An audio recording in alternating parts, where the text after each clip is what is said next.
Welcome to episode 92 of Grandma's Room Podcast. I'm here with Ben and his shitty leprechaun hat. It's not shitty. It is a great leprechaun hat. It's crushed. No, it's not. It's destroyed. No, it's not. And it's sparkly. It's been beaten, used, worn. God damn it. Worn and used. But today, you know what we're talking about? Scaries? We're talking about Bella and the Wych Elm. We're going to get into the Berlin tank standoff. And I have two stories. I wonder where that second one takes place. Probably like Ireland, I don't know. Something like Berlin, like PA? Yeah. Actually. Yeah. So, what are we doing? You want me to go first? You want to go first? You got a few stories. Why don't you go first? Okay. I'll do that. I got this story from army.mil. Terry? Just mil. As in the military. Oh.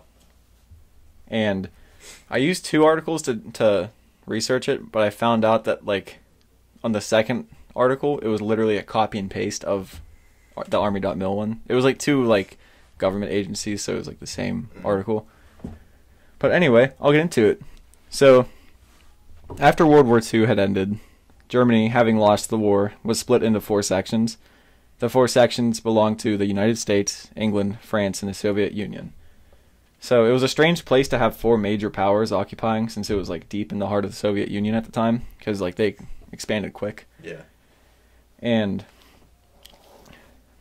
so it being in like such deep territory, having their enemy in the heart of the Soviet Union, pretty much. It wasn't in Russia, but it was still in the European countries that they controlled. It created like a bunch of tensions. You know, you'd think it would. So, when the Berlin Wall went up in 1961, it seemed like it was an effort to block access to Berlin to the Allied powers. And at each crossing point in the wall, the Soviets put their own guards there to deter anyone from entering East Berlin. But the Allied powers, they also had rights to travel into East Berlin, like diplomats and military people, like. So this caused tensions because it seemed like the Soviet Union was trying to block them from going in, even though they had agreements that they could travel into, like, I don't know if it was just to have talks or what, but like, there was incidents where diplomats would try to go in and like I don't know if it was East German, like if it was East German authorities or actual Soviet troops. I think it was Soviets, but they were like doing whatever they could to block them from coming in, like holding them up with like, hey, you don't have the right papers and stuff, even if they did, just like inconveniencing them as much as possible. So the Americans decided not to recognize that the Soviet guards at the gates had any authority, and the Soviets kept trying to restrict access, and this started making tensions escalate more than having your enemy in your territory. Yeah. So, on October 26, 1961, America and her allies decided to move tanks near the wall. There was 10 M48A1 tanks and 3 M59 personnel carriers to the Friedrichstrasse. Actually, that sounded pretty convincing. I was surprised I got that out. At the Friedrichstrasse crossing point, better known as Checkpoint Charlie. I'm sure you've heard of Checkpoint Charlie. I heard of it before this, but like I didn't know what it was. So the next day, as tensions were rising, Nikita Khrushchev, who was the leader of the Soviet Union at the time, he ordered that an equal number of tanks be placed on the opposite side of the checkpoint to show their force right back at the Americans.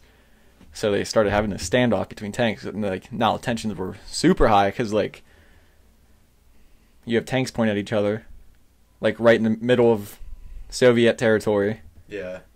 And this was at the height of like everyone's like racing to get as much nuclear weapons. Yeah. So it's like people thought war was about to break out, like World War III was about to start 20 years after World War I. So what? What? World War One. I meant World War II.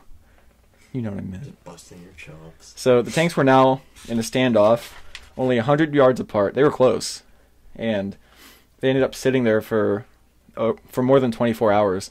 And I forget which podcast it was. I think it's called the Cold War podcast. There was reports that came out, like I think decades later. I think it was after the Soviet Union fell, that the Soviets were like weakened points in the walls. So if tanks had to literally blast through the walls, they could just like strike at different points where the Americans wouldn't know. Yeah. So while this was happening, American military and diplomats continued passing through the checkpoint since they still had rights to travel across the border since war hadn't started yet. Yeah. So 2 days later, on the morning of October 28th, the Soviet tanks were the first to withdraw, and soon after they backed off, the U.S. tanks backed off. And telling the story doesn't really give you an idea of how high tensions were. Like, the whole world was watching, and it was like on newspapers and everything everywhere. Like, the shit's about to go down. Is not that far. No. Like, if something went wrong, I can hit a golf ball like 1.5 times that. It's a football field. Yeah. Just to like give an idea of how close that is. Yeah, it's very close for tank warfare, and yeah, this was like imagine if a tank had to move forward for some reason to like what if it like ran out of gas or something and it had to like go back to the checkpoint. If the Soviets perceived that as like them starting to move in, oh shit, yeah, one of the tanks could have fired and it could have been all over. Yeah, because like obviously they're talking to their commanders and they're like communicating, but. You never know, like, if your intention's that high, you're in one of those tanks, and you're, like, you'd probably start to lose it, because, like, you think you're at the front line of where World War III is about to break out. You could just, like, panic and hit the button and, like, launch something. Did I do the story about the guy who almost started World War III? In the sub? Yes. Yeah. It's, like, the same deal. Yeah. Like, for those of you who don't know, like, it's, like, almost the exact situation you're describing. We were trying to move in on Cuba, and Russia had a blockade of ships and like subs. Didn't we have a blockade? I thought we blockaded it. Yeah, my bad. They were trying to get in, and we had a blockade around Cuba. And there was this one sub that we found, and we were just dropping depth charges on, and they're like, guys, World War III's already started. Like, what are we waiting for? Launch the nuke. Because they each had like a nuclear missile or a torpedo or something. There was 2 commanders in a sub and a political officer. And they all had to agree to launch the missiles, and one guy was like, we're not doing this. Yeah, this is like, he's like, just chill out. And that guy wasn't ever recognized as a hero. No, he was seen as a coward. Yeah, he like died quietly in his apartment. Poor bastard. Yeah. So like those depth charges, weren't they just to like rattle them to surface? Yeah, it wasn't to actually damage the sub. Like. Yeah, it was just trying to get them to surface so that they could like take them in, put them in the brig. Put them in the brig, like on Always Sunny. Yeah.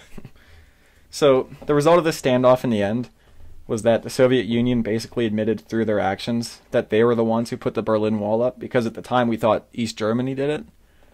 So the fact that we brought our tanks, and they weren't East German tanks, they were Soviet tanks and troops, it was pretty much them going, like, admitting that they were going to protect their wall. Yeah.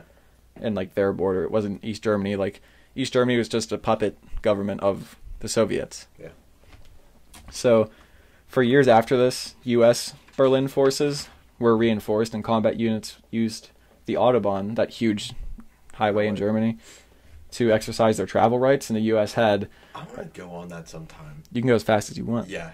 It'd be pretty sweet. And, well, the U.S., after this, they reinforced their combat units, and they brought additional combat forces added to bulk up their fighting force in case fighting would break out in Berlin. And this was one of the moments of the Cold War that the U.S. showed the Soviets that they weren't going to back down because they were being threatened by them, even if they were in the heart of Soviet territory. Yeah. So they had kept their U.S. troops in the city the whole way up to the German reunification in 1990 and the collapse of the Soviet Union in 91. So they didn't they weren't like, shit got really intense, we should probably pull out our units. They added more and kept it there as a show of strength. And something worked, obviously. Mm-hmm. And yeah, this whole situation was one of the few near disasters that could have caused World War III, along with like the Cuban Missile Crisis. And I would go ahead and say the Bay of Pigs. That was... Because we talked about that like 2 episodes ago, I think. Yeah. Where we said it was Cuban planes, but then the pictures showed that like they were the metal-tipped planes, which was the United States, and they're like, so you're fucking with us. Yeah. And yeah, so I mean, this was one of the crazy things that happened that could have started World War III. I think it was Robert McNamara. He was the Secretary of Defense. I think you and I talked about this. Yeah, last week. Yeah, and he was like, after the Cold War ended and everything. I don't know if it was after the Cold War, but it was after like the Cuban Missile Crisis. He was like, the only thing that kept us from launching nukes at each other was like pure luck. Like obviously there was some diplomatic talks and stuff that like got us out of it, but tensions were so high and people were so stressed out that it was pretty much luck that caused the world not to get nuked. The whole world. So yeah, that's the tank standoff. It's pretty nuts. Imagine being in one of those tanks for over 24 hours. You gotta imagine, that's probably fucking hot in there. You would think. It was October. Oh, okay. Well, but still, though. Yeah, you're crammed in a tank. With what, like 5-6 guys? Yeah, for over 24 hours, just staring down the barrels of the other tanks in front of you. Yeah, like hand like on like the... You would have to be ready constantly. Yeah. There wouldn't be a moment where you can be like... I'm gonna go sleep, so like we'll sleep in shifts. Or even just like, you not pay attention for a few minutes. Yeah. Because like, one missile gets... I don't know, is it missiles that tanks shoot? What is it? No. Rounds. One round gets launched. If you're not on the ball, you get destroyed immediately. Yeah. It's crazy. And I really liked that.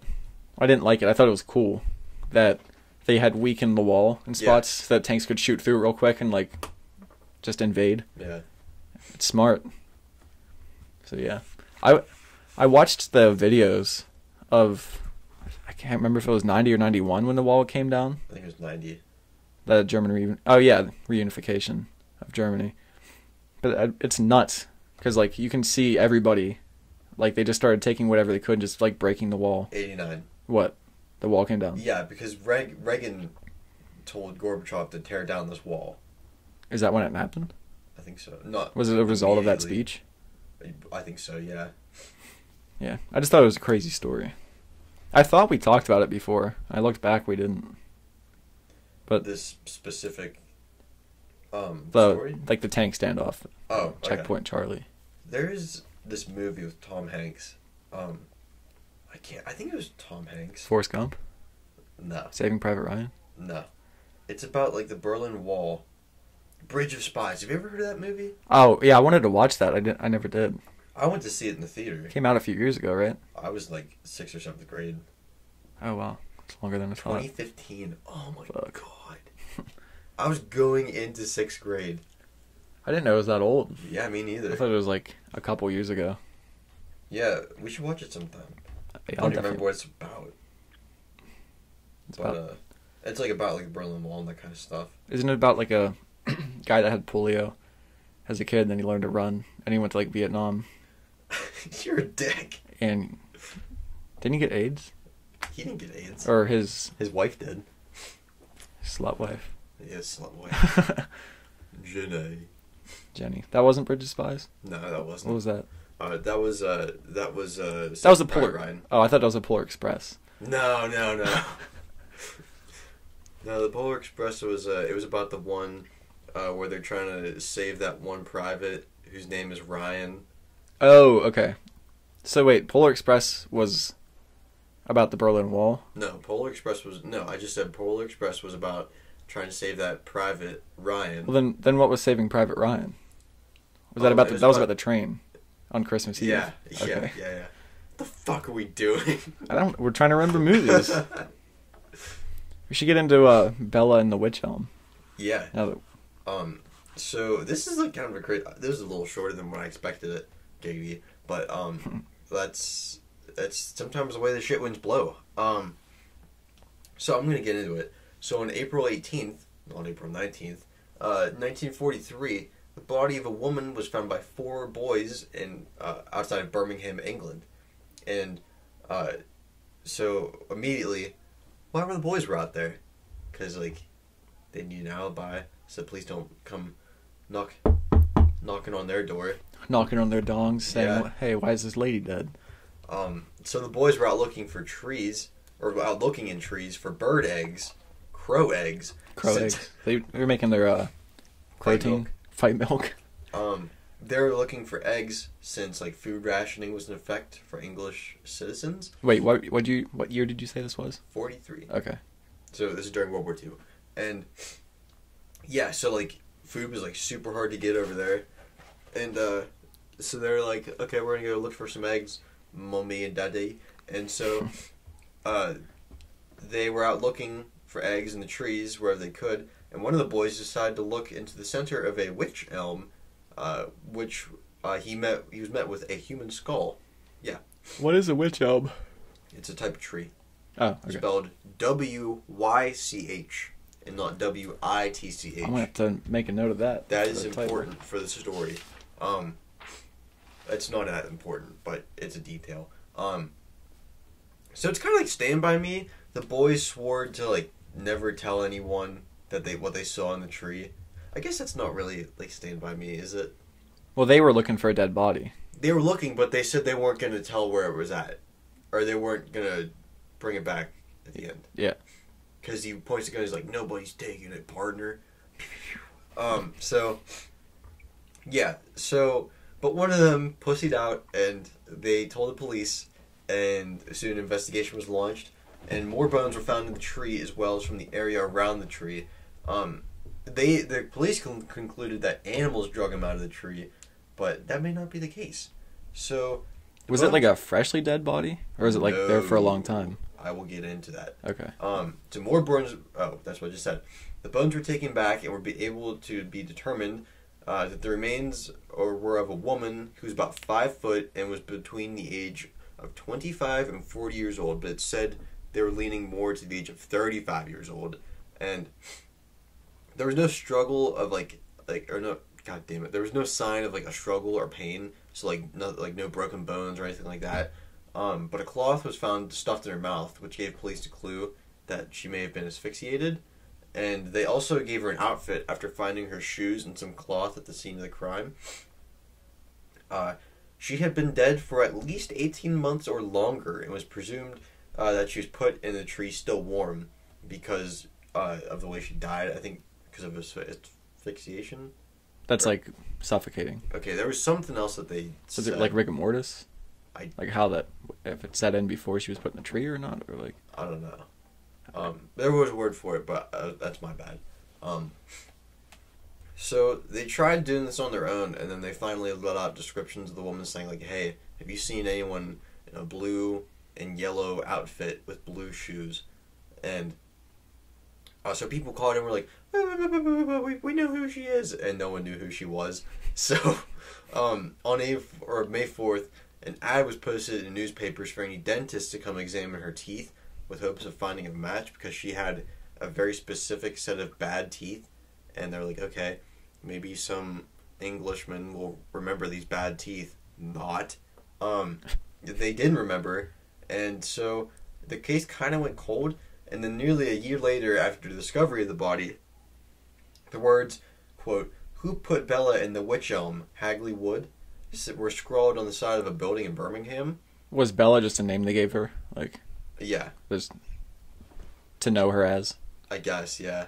Once police looked into the strange writing, another report from about 6 months prior came from a resident whose house was vandalized, and this graffiti read, "Who put Lubella down the wych elm?" And because the writer used the correct spelling of wych elm, police started to believe it was a farmer or someone who grew up in the country, like someone who could have, like, read books or identify it, like, you know, go out and see, oh, that's wych elm. So, in August of the same year, 2 buildings were marked with the phrase, Hagley Wood Lubella was opposite Rose and Crown Hasbury. Is it like street names? I don't know. They didn't say, but... Oh, this is from BuzzFeed Unsolved with Ryan and Shane. Yeah, so 9 years after investigating the writings, police found out that the person who's writing them... Because there was, like, messages left after that, but they found out that the person writing them was just fucking with them, and they had nothing to do with, like, the murder. So they were just leading them on a wild goose chase. So at first, police thought... Now that I go into some of the theories, so some people, I'm sorry. At first, police thought she went into the woods to seek shelter during an air raid, which was very real. It's not unlikely to think of. Well, people used to send their kids out to the country. Well, like, I'm just talking about going into the woods, like, so maybe she like ran into the woods. Were the woods like near a city, like near the city? It said it was outside of Birmingham. So I'm going to guess it was pretty close, and the 4 boys were looking for eggs there. Yeah. but they think that maybe she ran into the woods during like an air raid, and like some gang like found her and like beat her up or killed her or whatever. I feel like if that's true, if that's the story, beating her up is probably or like beating her within like an inch of her life. Because if she was still thought to be warm when she went in the tree, that makes sense. They also said they found no signs of struggle. Yeah, and then there was a few other things I can't remember, but yeah, like why were her bones like they said like squirrels and like birds could have taken them out. I'm calling bullshit on that a squirrel can carry a human bone. If it's a big bone. Maybe it was a buff squirrel. Yeah. They have big squirrels over there? I don't know. Probably not, because they're drinking off, or they're just living off. I was going to say drinking off of, but I meant living off of. I thought you said jerking. No. I saw that look in your eye. They live off of like tea and crumpets. Oh, yeah. So, wait. People, yeah. Before you bring up more theories, can I put my theory out before you say it? What if she was like a spy? Like a German spy or something? Was that one of the theories? Yes! So, some people believe that she was used as a sacrifice for a satanic ritual. Oof. And one of the key details was that some of her bones were found 13 paces away from the elm tree, or the witch elm tree. 13 significant and satanic stuff, right? Yeah. And, like, some people are like, oh, that's just, like, coincidence. Like, you're looking too far into this. Could be. But that area, Hagley Wood, which is spelled Haley Wood because of autocorrect, Hagley Wood was, like, known in the past for, like witches and, like, witchcraft and that kind of thing. And they said that they would, like put witches and, like kill them and put witches in a witch elm tree because it was a way to, like, prison their soul so they couldn't, like, haunt anyone. I guess not haunt, but, hurt anyone else. Yeah, but just stuck there. Yeah. And, like, obviously, like, they did a lot of fucked up shit to witches and wizards and stuff like that back in the day. Mm-hmm. So it's, like, not impossible to think, like... This was also in the 40s, though. People weren't being burned for being witches and stuff. But my point is that back in the day, like 1600s, they did some fucked up shit to witches. So, like, that could have been done then, and then someone is just like, oh, carrying on the tradition. But, yeah, because some people still, like, believe in that stuff. Yeah. So, the last theory, thanks to Joffrey, is that she was a German spy trying to spy on England, and it said that there was a woman who, her and her husband got caught up in, like, a ring, like a spy ring, and they disappeared. And someone even sent in a letter, I think it was from Germany, actually, that said, like, I know who murdered this lady. I know her name's not Bella. I know who murdered her, and he's already dead, so he can't do anything. But she never said who, or yeah, I guess because she signed it Anna or Anna. I guess it'd be Anna if it's coming from Germany. But yeah. So, like, there's no one knows who this lady is. No one knows who killed her. Some people say that they might have been killed because the letter said that this person was killed in 1942, which would make sense if it was 18 months earlier than 43. Yeah. But some people also say that if she was a spy, maybe I can't remember who. It was like one of the people at Nuremberg, and they were, like, killed. But if it was spy related, it wouldn't necessarily even have to be, like, a German spy. Like, wasn't there, like, civilians and stuff that would get caught up in that, like, spycraft and everything? Like, what if the wrong person saw the wrong thing happen, and even a British spy, they're like, for, like, national security, we have to take her out. Yeah, like, I mean, it easily could be. I like that theory because I find that stuff interesting. That makes sense too. In the height of the war. Yeah, I think that and the air raid make the most sense, except for the part that, like, or the fact that, she wasn't beat up or anything. Yeah, there wasn't, like, a sign of, like, struggle.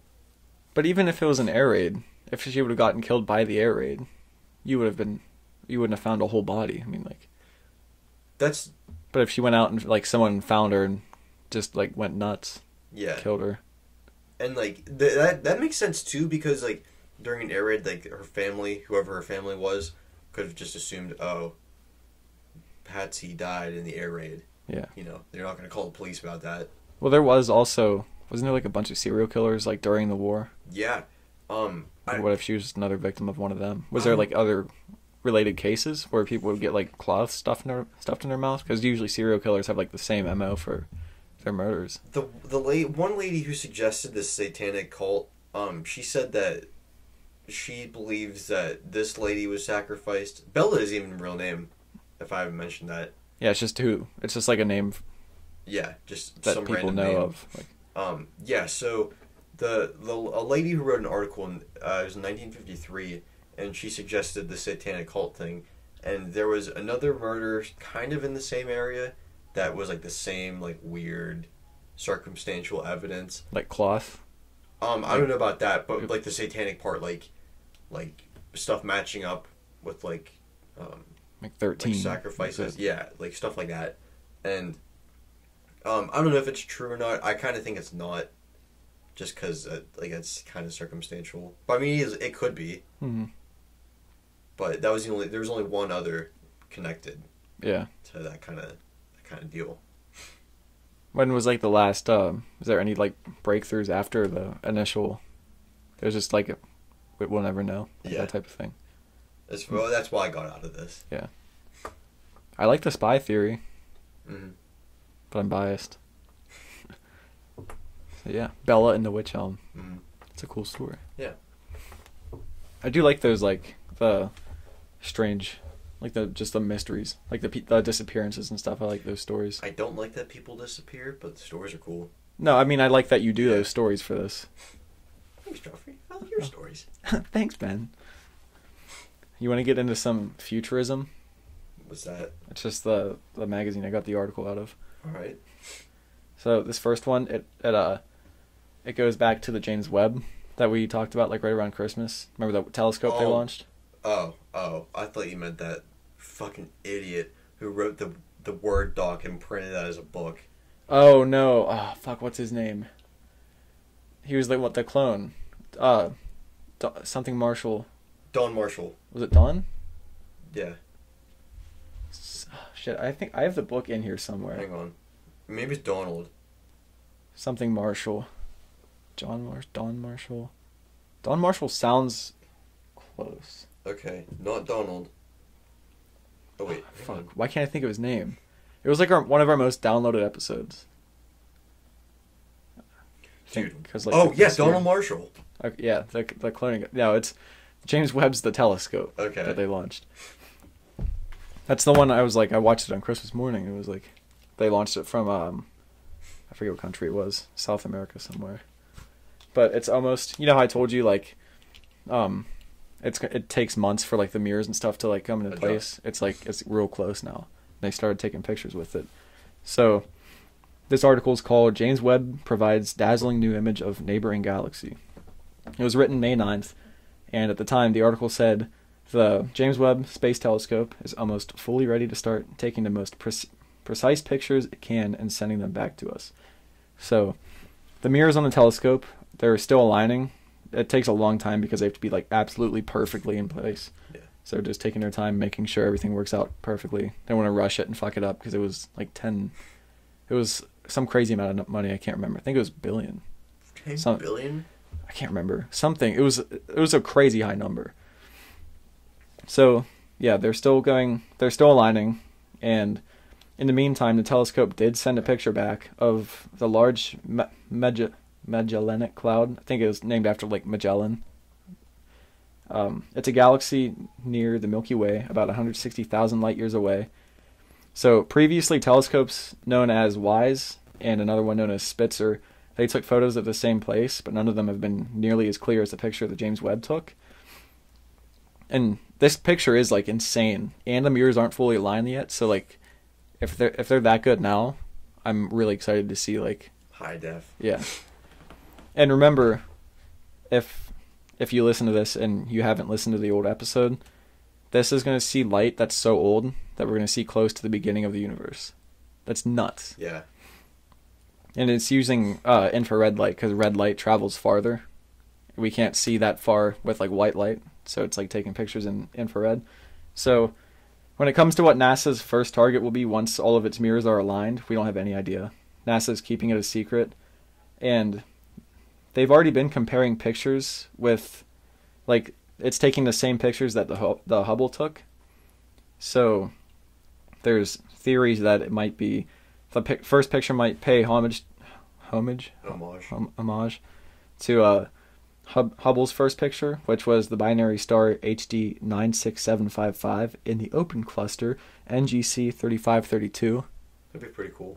So like, yeah, there's theories that they're going to take the same first picture that Hubble took. And I looked at that picture the Hubble took. It was pretty shitty. It was like totally black with like 3 white stars. But if you see pictures that the Hubble took after that, they're crazy. They got like the first, I think it was the deep field picture, is what they called it. And like, you see stars now, like in our sky, and each star is a sun in a different galaxy. Okay. And it showed like 100 times the amount of stars. Like, it's crazy. Like, there's like barely any black of space. There's so many stars. So, yeah, we don't know for sure what they'll do, but I'm excited to see it. Yeah. I really want to see those pictures. What if we see something that we don't want to see? Like, near the beginning? Like, what if something... Like, they theorized... Like, the Big Bang, it's still a theory. Like, we don't know that that's for sure what happened, but there's more evidence pointing to that than anything else. But what if it's something totally different? Like you just see, like, code. Like, ones and zeros. Oh, no. Oh, no. That's all I have on the James Webb. But that'd be crazy if we see something that we have, like, no theories about. Yeah. That would be nuts. Yeah. So this second article is also from Futurism. It's titled, Scientists Claim to Bring Dead Human Eye Cells Back to Life. This just happened. Dead human eye cells? Like, they got eyes to, like, react to light after they were dead. Oh, shit! I saw that, yeah! So I think we're getting real close to, like, a way weirder world. Yeah. So, scientists recently declared that they have brought eyes donated from an organ donor back to life. The scientists said that the study, quote, woke up light-sensing cells in the eyes 5 hours after death, and they got retinal neuron cells to communicate with each other after death. So they didn't just get the eyes to, like, react, they got cells to communicate with each other, too. So, her name is Fatima Abbas. She's from the Moran something institute. Fuck. I wrote Moran and didn't write the rest of the institute. I think it's like a college or some medical institute. I already closed out of the article, so sorry, guys. Johnny Hopkins. I smoked pot, Johnny Hopkins. You did not smoke pot, Johnny Hopkins. So she said, we were able to wake up photoreceptor cells in the human macula, which is part of the retina responsible for our central vision and our ability to see fine detail and color. In eyes obtained up to 5 hours after an organ donor's death, these cells responded to bright light, colored lights, and even very dim flashes of lights. So, like, they're hitting it with a bunch of different lights, and they just kept reacting to it. Dead eyes. I think that's crazy. Yeah. The article didn't explain what they did in the experiment. I don't know if they're, like, keeping that secret or, like, on purpose, or if this just wasn't an article that went into that much detail. But in the first round of these experiments, they could revive the photoreceptors in the eyes, but they couldn't get the cells to communicate with each other, like in the later experiments that we're talking about. So the team that conducted the test is now confident that they could even use this data to reverse some types of blindness. Which, can you imagine, like, going blind and they'd be like, we can fix that now? Well, that already happened. How? Well, you can get, like contacts and shit like that, and then get, like, eye surgery. Well, I mean, like, yeah, you can't do that with every blind person. Like, there's certain types of blindness that can be, like, aided, but they're saying that it's going to help more people than we can now. I want to know, like, how doing this was like, oh shit, we can cure blindness. Well, if they can get cells and, like, photoreceptors that aren't working to come back to life, it leads them towards, like, they can't do it yet, but they think that they can start working on, like, reversing blindness. Okay. So the same team, also, they define death as, quote, the irreversible cessation of circulatory, respiratory, or brain activity. So, in a way, they did kind of reverse death in this study. Yeah, that's pretty cool. It's Kind of creepy, but it's cool. Were we talking about the guillotine like a month ago, and how people were still like they can blink and stuff. Yeah, it seems kind of like the same thing. Not like I'm gonna guess this lady didn't have her head cut off, but no, it didn't say who it was or anything. It just said that it was an organ donor's eyes. So I don't know if they were still in the head, or if the eyes were like removed. But I just found that crazy that they pretty much reversed death. Yeah. I think it's putting us on like a weird path. Mm-hmm. But like, I guess I'm here for it. Yeah. See some cool science shit. Get strapped in. Get strapped on. Oh God. Yeah, that's all I have for this episode, my boy. That's pretty good. So yeah. Recap. Quick recap. Quick recap. James Webb's taking cool pictures. People reversing death. They found a mystery lady in a tree. We don't know who did it. Yeah. And tanks almost started World War III. Yeah. So yeah. Got anything else? No. Follow us. Joffrey knows all the socials. We're on Instagram at Grandma's Room Podcast. Twitter is room_grandma. Our video is on YouTube and Rumble. And you can listen to us on Apple Podcasts. Google Podcasts, Spotify, Amazon Music, Stitcher. If you think of any place, we will be there. Hopefully. Unless there's some other ones we don't know about. Very obscure. Just go to the big 5 and you'll be good. Yeah.